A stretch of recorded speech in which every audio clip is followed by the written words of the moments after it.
So we end all of our interviews with a question that kind of touches on the spirit and underlying theme of the conversation today, which is that unlearning and relearning. And we like to encourage our audience to change their minds when the evidence changes or as their understanding of the evidence changes. Yeah. So in the spirit of that, Robbie, what is the last thing that you changed your mind about? Oh, let's see. There's a couple of things come to mind. So I'll give you two, and you can decide which one is more interesting, maybe. So one is, again, I don't think I had the experience of light switches going off. That's really not the way my brain works. But I have realized that one of the things this last book did for me is utterly convince me about something different about the relationship between morality and religion.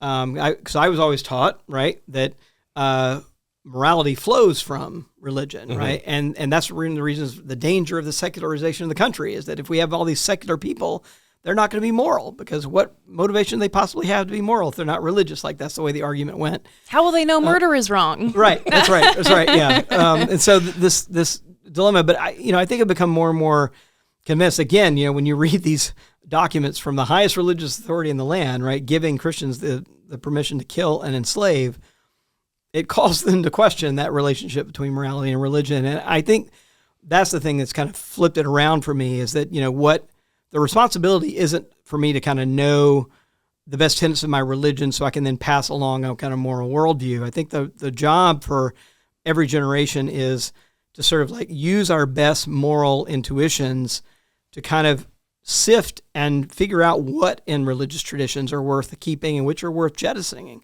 right? And that's kind of the work of faithfulness. So it's in many ways turned it on its head for me. One other one I can think of is this kind of more recent. So my son is 13, my wife's Jewish, and so we were kind of thinking about this kind of coming of age, bar mitzvah kind of stuff, and we're not really going to do a bar mitzvah, but we're still thinking about coming of age and how are we going to introduce him to each of our traditions? We do stuff at home, but in a formal way during his 13th year, what are we going to do? And so the question of Jesus came up, right? And so what do we teach him, right? And what do we make sure? And what I figured out is that in relearning here that I've had to rethink virtually everything I learned about Jesus growing up, and that one of the ways I've done that is through reading Black theologians.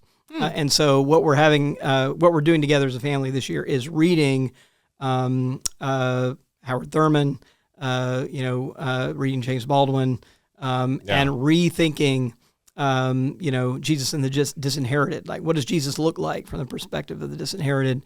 And I think that's really changing, the way that, and one of the reasons I did that, just to be as honest as I can, is that I wanted to sort of think about how we could all think about Jesus in a way that would be inoculated from the kind of Christian nationalism that he gets co-opted into, right, in our current life.